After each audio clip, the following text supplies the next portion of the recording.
Hey gang, welcome back to J Daddy's Garage. Today's video is going to be part 2 in the Honda Civic rebuild. In the first video I did an overview of the car, what it needed, and also some basic teardown of the front end. So now I'm going to continue with taking off the core support, but I need to do a pull on it and get the core support a little further away from the engine. Let me show you how I'm going to do that.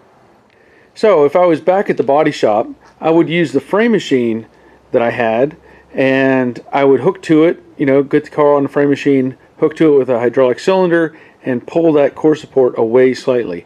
I kind of want to undo what is there in a sense. I know I can't repair what's there, but I want to kind of get it away from the engine area. So what I'm going to do is use this strap. These are some straps that I found, and they're pretty strong. And I'm not doing anything incredibly structural with this. I'm not pulling a frame. I'm pulling some very light metal. So I'm going to hook this to the back of my Suburban and gently tug on it with the Suburban.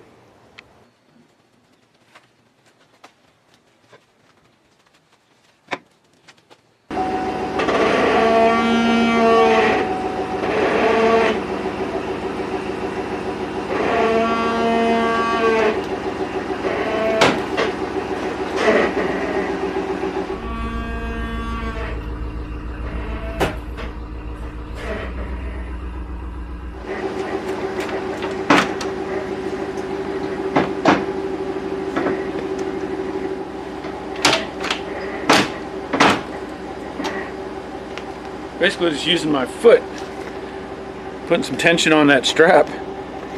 It's already got it pulled forward, so it doesn't take much.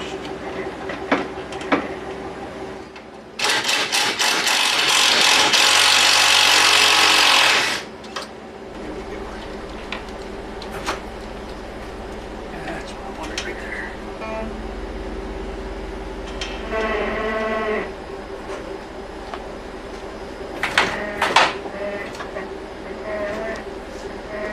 A little bit more. That's better.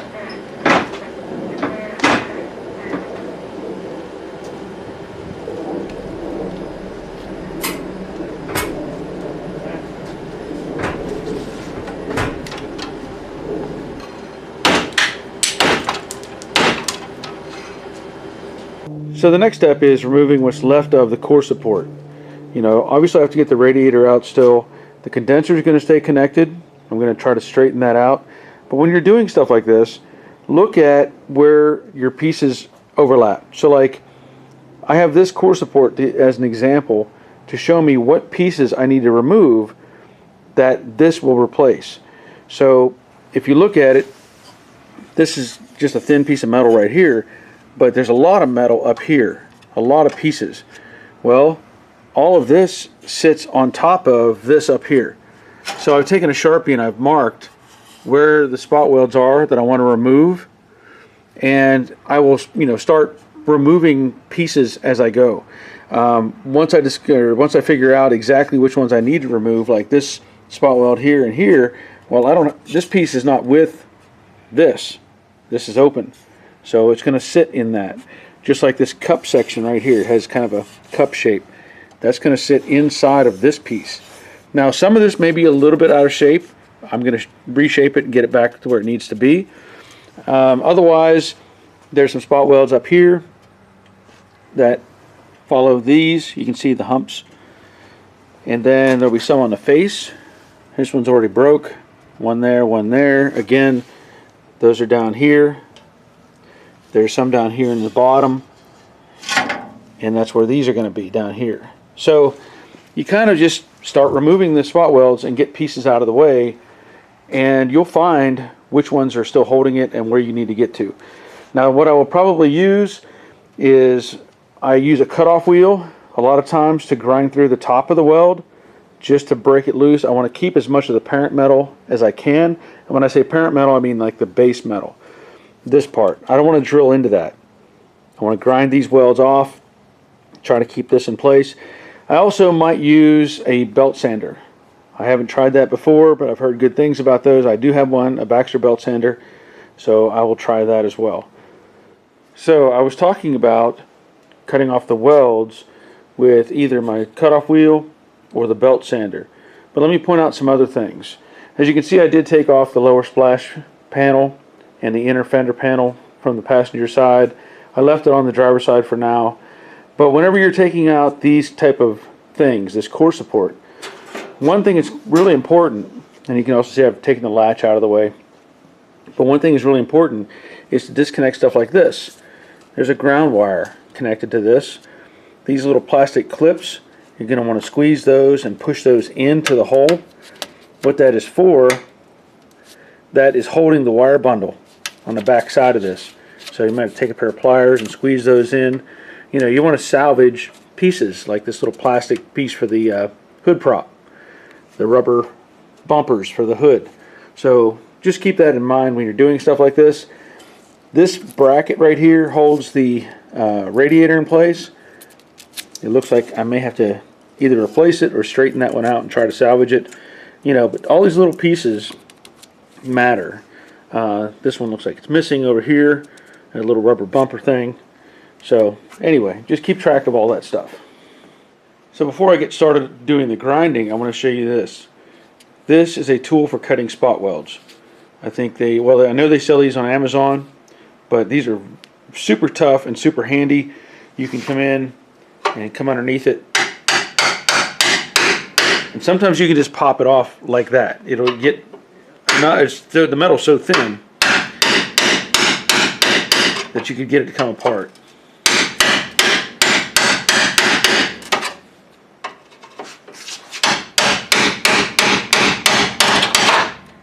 So that's simple enough on that kind of metal, but I'm going to show you how to grind some of this stuff as well. I prefer to wear a respirator when I do this to keep stuff out of my lungs.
Now with that out of the way, and you can see I had a little trouble getting it off because of the condenser. I do not want to break the lines on that condenser. But with this thing out of the way, now you can look for any kind of secondary problems. You know, in this instance, this battery tray is a little bent, so I can straighten that out. You can look on the sides here. This is bent out slightly, and this metal will bend very easily. You can grab this with a pair of channel locks and just straighten it back up. Little deflection there. This flange is bent back, you know, from the impact, where it should be squared up like that one. Over here you can see this piece is straight, you know, where the other side is bent. But what you can do is set the new core support in place and verify all of that. The other thing you want to do is take a sanding disc and knock down any extra welds, you know, that are sticking up. And then whenever you're ready, you can use the locations here, or when you set it on the frame or the back on the car, to locate where you want those new spot welds. Now a lot of these are self-evident. You know, these tangs that are sticking out right here kind of gives it away, but you can see where the old holes were and use that as a reference point for drilling the new holes in the new core support.